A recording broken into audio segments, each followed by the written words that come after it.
ठीक है, चलिए फिर अब हम लोग पढ़ने वाले हैं linear differential equation. Linear differential equation की आइडिया तो हम लोगों ने ब्रॉडर आइडिया डिस्कस कर लिया था ना। लीनियर डिफरेंशियल इक्वेशन,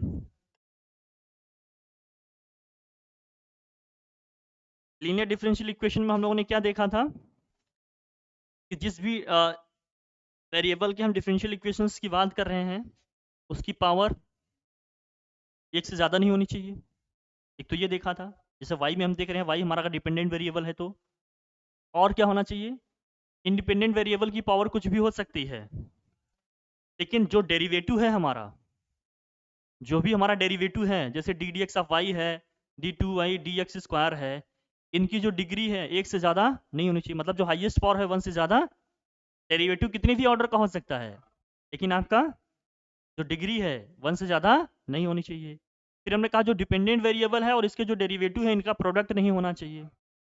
ये सारे फैक्टर्स हमने सब स्टार्टिंग में डिस्कस कर रखे हैं, आपको आइडिया होगा। मतलब कुछ इस फॉर्म में मिलेगा तुम्हें, जैसे हमने लिख दिया, जैसे y को हम डिपेंडेंट वेरिएबल अगर मान रहे हैं तो बनेगा ये D D X of Y plus का P Y equal to what, Q, plus P Y equal to क्या है, क्यू। अब इसमें जो चीजें हैं ये समझो, इसी को ना आयलर डिफरेंशियल इक्वेशन भी करते हैं।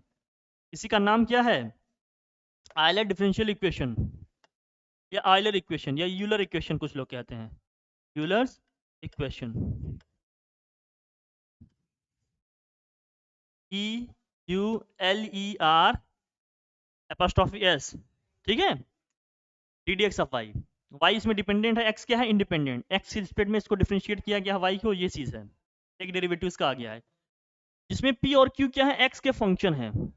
P and Q R what, function of x. P and Q R function of what, x, functions of x. X का फंक्शन है, ये कुछ भी हो सकते हैं। पी और क्यू किसके फंक्शन है, एक्स के फंक्शन है, मतलब इनके एक्सप्रेशन में एक्स आ रहा है, ठीक है।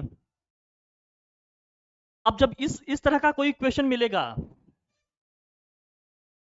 इस तरह के इक्वेशंस के लिए ना सॉल्व जब करेंगे हम, इसका सॉल्यूशन जब निकालेंगे, जनरल सॉल्यूशन जब हम इसका निकालेंगे, तो इसके पहले हम निकालेंगे इसका इंटीग्रेटिंग फैक्टर। क्या निकालेंगे, इंटीग्रेटिंग फैक्टर क्या है उसको देख लेते हैं। फॉर्मूला याद रखो, बस करना है, ये सब तुम्हें करके दिखाना नहीं है।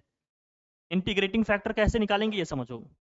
तो जो हमारा इंटीग्रेटिंग फैक्टर निकलता है इसमें, क्या उसका ना, इंटीग्रेटिंग फैक्टर शॉर्ट में आई एफ लिखेंगे, इंटीग्रेटिंग फैक्टर। इंटीग्रेटिंग फैक्टर की हम लोग बात करने वाले हैं, शॉर्ट में इसी को क्या लिखेंगे अपन, आई एफ। समझ आया दोस्त। तो ये आई एफ क्या है ये समझते हैं, इंटीग्रेटिंग फैक्टर। जैसे y में अगर हम y का डेरिवेटिव लिए हैं, y में एक डिफरेंशियल लीनियर इक्वेशन है, तो लीनियर डिफरेंशियल इक्वेशन है, तो जो इसका इंटीग्रेटिंग फैक्टर बनेगा ना दोस्त, वो e की पावर क्या बनेगा, p, और यहाँ क्या लिखेंगे, dx लिखेंगे। एक्सपोनेंशियल जो e है, e टू द पावर क्या होगा, p into D x. p हमने कहा क्या होगा, ये y का कोफिशिएंट है। p क्या है, y का कोफिशिएंट है, और p अपने आप में क्या है, x का फंक्शन है। जैसे यहाँ 2x होता, 3x होता, log x हो जाता, कुछ दिया होता, 5x दिया होता, जो भी दिया होता वो हमारा p है, और q तो भाई x का फंक्शन होगा ही होगा। इंटीग्रेटिंग फैक्टर ये है, e टू द पावर क्या होगा, p इंटीग्रेशन ऑफ dx है। p का इंटीग्रेशन कर देंगे d के रिस्पेक्ट में, जो भी p दिया हमारा x का फंक्शन होगा। जब इसके हम जनरल सोल्यूशन की बात करेंगे, इस डिफरेंशियल इक्वेशन का हम इसके सोल्यूशन की बात करेंगे, हम इसके किसकी बात करेंगे, सोल्यूशन की बात करेंगे, जनरल सोल्यूशन की बात करेंगे। किसकी बात करेंगे, जनरल सोल्यूशन। जब हम इसके जनरल सोल्यूशन की बात करेंगे, तो जनरल सोल्यूशन में हम क्या लिखेंगे, हम लिखेंगे इसका y into integrating factor, y into क्या लिखेंगे, इंटीग्रेटिंग फैक्टर, इक्वल टू लिखेंगे integration of q into integrating factor, और यहां क्या लिखेंगे, dx plus what, c। y equal to this, y into integrating factor equal to q into integrating factor, dx plus क्या हो गया, c। या इसी को और क्या लिख सकते हैं हम, इसी चीज को और समराइज करें तो क्या लिख देंगे हम, या यही हमारा हो जाएगा y e to the power क्या हो जाएगा, p dx, भाई इंटीग्रेटिंग फैक्टर यही है ना, integration of p dx e exponential e की पावर। यहाँ हो जाएगा q into exponential e to the power क्या हो जाएगा, ये p का इंटीग्रेशन होगा, e की पावर में है, ये ध्यान रखना, इंटू में नहीं है ये, इंटू में।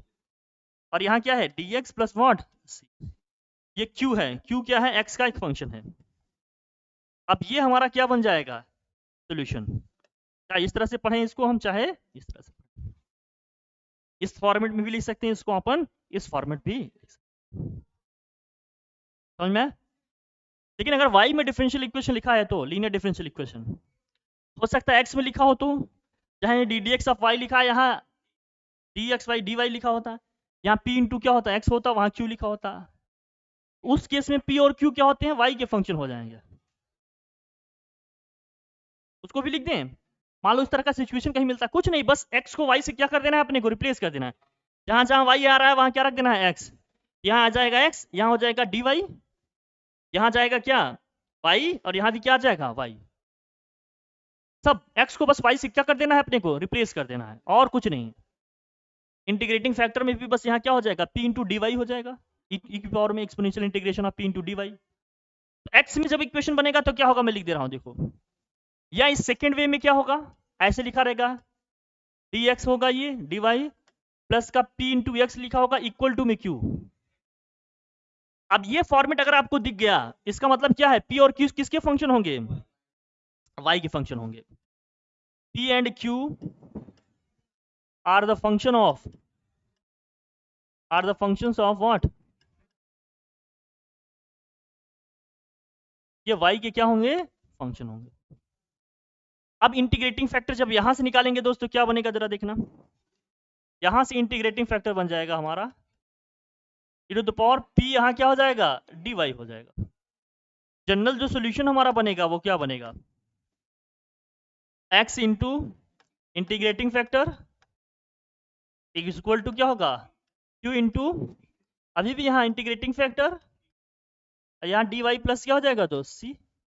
इसी को थोड़ा सा और लिखें तो सिंप्लीफाई करें, x equal two plus dy, यहाँ dy भी रहेगा, यही हो जाएगा इक्वेशन। कोई प्रॉब्लम हो तो बताओ, या तो ये लिख लेंगे या तो नीचे वाला, जैसे भी याद करते हैं। x में है तो इस तरह से, y में है तो, समझ में आया। ये फॉर्मेट आपको याद रखना है। अब इस पे हम लोग क्वेश्चन करेंगे, प्रैक्टिस करेंगे, हर चीज समझ लेंगे एकदम डिटेल में। लेकिन ये मोटा मोटा एक ब्रॉडर आइडिया अपना रखना, सारे क्वेश्चन इस फॉर्मेट के जो भी होंगे हम लोग आसानी से सॉल्व कर लेंगे। ओके, ठीक है।